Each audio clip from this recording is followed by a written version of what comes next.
too clean, you're gonna be fine. Too clean. I'm gonna give you something for the pain. Son of a bitch. Madam President, the drones took out Air Force One and Marine One. We cannot extract you by air. Jones, what's the status of the other convoys? LAPD reports surface streets have been compromised. Cortes Diaz sleeper cells have been activated and are rampaging through the streets. Any word on casualties? Downtown LA evacuated. Preliminary reports are below expectations. Thank God. So Call of Duty Black Ops 2 actually takes place in two different time settings. It takes place in the past, in the 1980s, at the end of the first Cold War, and then move forward to 2025 to our fictional new near future. And the reason we did that for is multiple reasons. One, it really plays into our storytelling. We've introduced a new set of characters. One, our villain, Raul Menendez, who comes to power during this Cold War time frame. And this is where you see his rise to power, who he is, what he's all about, and then actually then moving to the future of where he uses that power to inflict his sort of his vendetta against capitalism. Another reason we actually went to the future is really opening up a lot of gameplay opportunities in terms of weapons, in terms of technology, in terms of really sort of bringing new ways for the player to actually experience a new way of Call of Duty to actually in terms of gameplay. This is actually the first time since Modern Warfare that we actually have taken it to a new time period. Traditionally it was World War II, the modern setting, and then Black Ops really had gone to sort of the past in terms of Vietnam and the things that go on in the Cold War, but this is really the first time we're really sort of pushing forward to a new type of time frame. And then, again, it gives us new weapons, new technology. So we've actually shown a sneak peek of a couple of missions that take place in the past.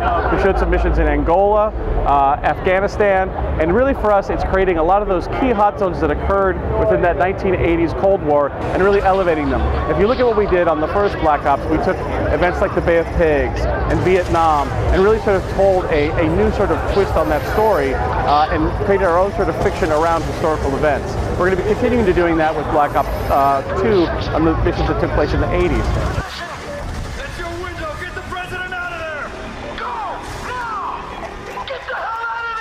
So we're offering innovation across multiple areas with Call of Duty Black Ops 2. In the single-player campaign, we're actually offering branching storylines, which is the first time for Call of Duty. This gives players a new way to experience Call of Duty that'll be different from their friends when they play it. In addition to that, we've introduced these new types of missions called Strike Force missions. Strike Force missions take place in the single-player campaign, but it's a different type of single-player mission than you've ever played before.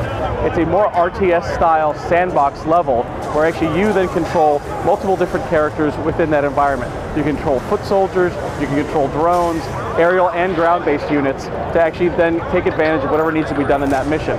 So we're actually showing off a mission here that takes place in Singapore. In that mission, you're actually going in to destroy a missile defense system that takes place, that's established there. There you have multiple units you can control. You can pull out and go into this Overwatch mode that then allows you to actually move the units from an RTS standpoint and set waypoints, or you can actually go down on any one of the individual units that you want. In addition to that, there's drones that are deployed into that battlefield, aerial drones and ground drones, and you can control them and also give waypoints to those specific characters.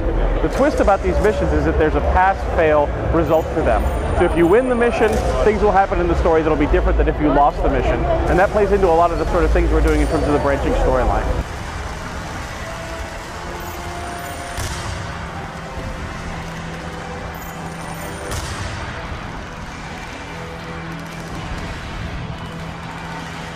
So for us, Call of Duty Black Ops 2 is going to be, again, the next sort of explosive multiplayer experience for all players.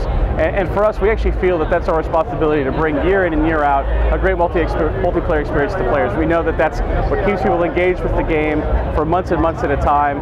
And I think if you look at the team at Treyarch, we're going to be pushing innovation on multiplayer as much as we can. Section, this is Anderson, responding to your Mayday call. Standing by for tasking. Anderson, we're en route to prom night with the President. Request to establish overhead. Provide armed overwatch. Wilco, be advised, I'm all you got. The bulk of my squadron is down or engaging drones. Understood.